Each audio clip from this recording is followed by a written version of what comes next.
Darshan sir is the head of HCL Technologies Additive Manufacturing Center of Excellence, uh, and he has been involving additive manufacturing with the engineering and the R&D services of different organizations, and he has experience in automotive, white goods, and medical instruments. So I just wanted to understand how is HCL additive team approaching their customers and trying to convince them about AM as one of the solutions.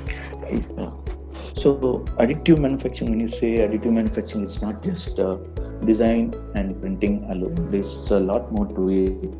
So we try to address our customers to provide solutions in a broader spectrum, right from identification till implementation, which involves not only the design, printing, and delivery, but also the digital part of it, wherein the workflow, providing and platform kind of a thing.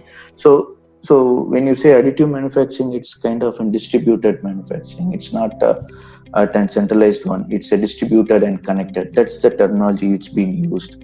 And you need to have multiple solutions to provide the customer to implement this particular additive manufacturing solution. So we try to address in that manner to our customers. Yes. So, sir, how do you see as we are progressing? What is the trend you're seeing sector-wise, and which are the sectors taking additive as one of the key solution, not only on the part making side, but on the designing side itself? Yeah. On the vertical side, if you see, like I see a lot of things happening on the medical, aerospace, and bit of industrial. So, to my experience, and into this, I see a lot of things happening on the manufacturing lines and shop floor. So that's where the usage has been more than usage is getting implemented. So in R&D, people are using a lot, but in a shop floor, the usage is getting translated and it's getting implemented. And of late, we have put a lot of our solution onto the line. That's where I see a lot of things happening on the lines, wherein the customers are also seeing benefits of it immediately. So that's where it's triggering more interest, and that's the area which is growing. In addition to that, the supply chain area, which is what Anil was also mentioning, like on the spare parts. So we see a lot of things happening on the spare parts area. The main reason what I see is most of the organizations are moving from outsourcing to insourcing. When they move for insourcing, that's where the need for these technologies are coming up. That's what we see, and that is something what we have been supporting to our customers, and we see the area. Yes. So, sir, how do you approach a problem statement from a customer? Because as we Objectify also doesn't have a product to sell; we have a service to give. So we have a certain approach with a customer. So how does HCL additive team approaches a customer problem? Okay, there are various ways of addressing the problem, but it depends on the what area we are talking about. I'll take an example of an plant shop floor one. Say okay, so the pain point is one of the input what we get. Say the stoppage of an line due to one breakdown of one particular station or a robotic end arm. So that is the problem. That's what we get into it, and we try to look into the entire workflow of that particular station. Say kind of an walkthrough. We do it on that entire shop floor and that particular workstation in detail, and try to get in our inputs and use the tools of various design NetFab or Altair, do all the topology optimization, AM design, and try to provide in the solutions. So, sir, for your customers, mostly the problem is either on the supply chain side or the design side or on the material side. So, sir, what is the challenge when you're trying to convince your customer, and AM? Where do you see a roadblock at AM as a Yeah. solution? The major roadblock what I see is on the IP. So like service providers, when they want to outsource to service providers, they see IP as a threat. So that is something the biggest challenge what we see as an engineering service provider. Number two is on the on the software side. So when you want to provide a solution, there is no single software which can do the entire thing. We need to keep jumping on multiple capability. So that is one. I will not say it's kind of a challenge. Then on the machines, so there is no one particular machine which can give all the solutions. Even in powder bed, we have multiple machines and multiple OEMs. Each has their own benefits and challenges. So that is another challenge what we see before providing, because we have to jump around the technologies and machines to prove that part.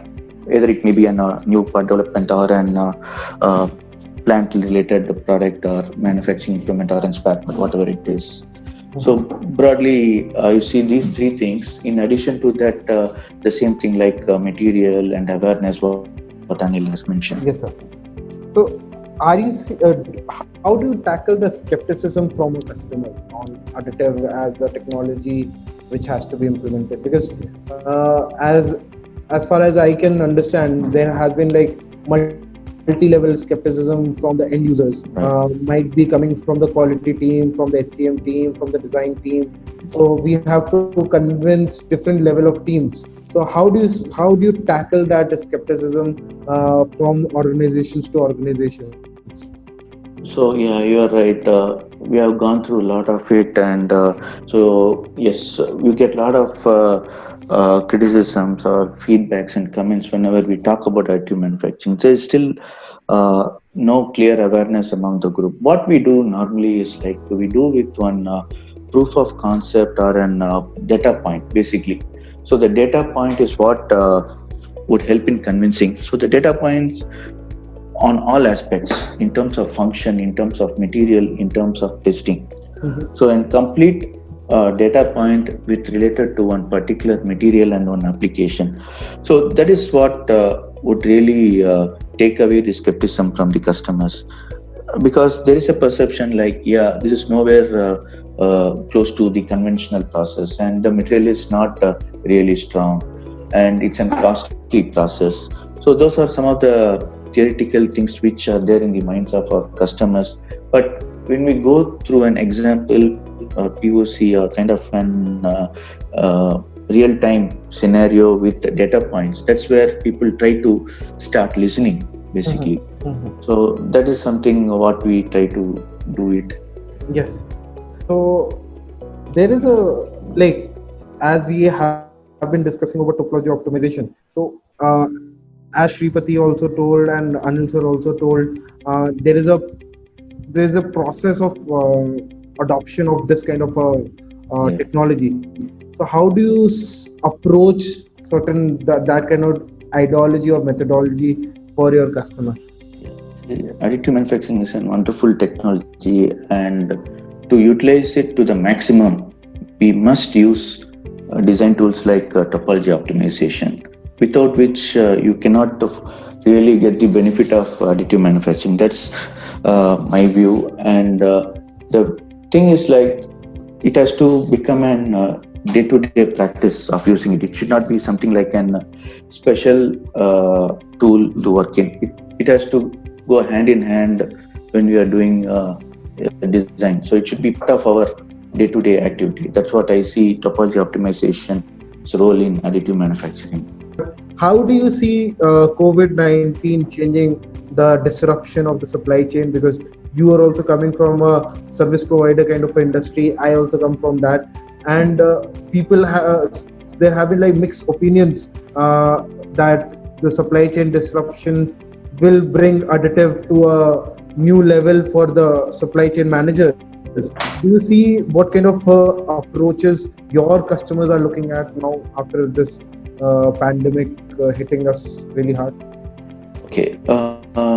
So what has happened, I see, is like, okay, the customers started looking what they can do in-house or kind of an insourcing to cut too much of dependencies. So they see like now this COVID has brought in a challenge of logistics. So how do we address that logistics challenge, and how do we make it in-house certain things, and what is needs to be done to make it in-house?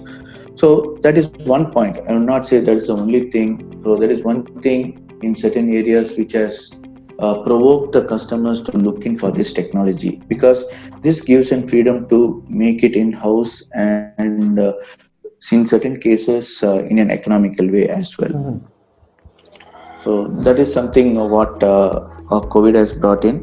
The other biggest thing I would say is like it has created a huge awareness of this technology due to this particular COVID. How you can make certain products in a quickest and the fastest way possible, and try to see the benefits of it. So that is Exactly. something. And another one is like it's bringing in a lot of people. So the openness of this particular technology, people started sharing the uh, technical information, and the way things are being collaborative. That's really amazing. And this COVID has brought together people, and one big example is this kind of an webinar, which is bringing in people together, which is very much needed for this additive manufacturing industry. So I would say like COVID has really brought us together and globally, so across geographies, I would say, and people started talking together, and so that's a great news which has been. Sure, sir. So, sir, at the end, before I end our discussion with you, I just wanted to check about something, a concept which has been a old word, but people do it as a collective thing, like sustainable designing. So Yeah. because you come from a service provider background and sustainable designs, and as COVID has affected everyone, but people have a different mindset that this is the time to talk about climate change and everything, and the design is the core center for any development. Design is the core center. So do you see any thought process on the sustainable design front? Yeah, I think the generative design thought process is something. It's a very interesting thing which needs to be picked up, because that's going to, because people are looking for optimization in all aspects, both in terms of cost, timeline, and the manufacturability. With additive manufacturing in place, I think the generative design has to pick up, and the awareness towards that and the usage towards that needs to come up in a very big way.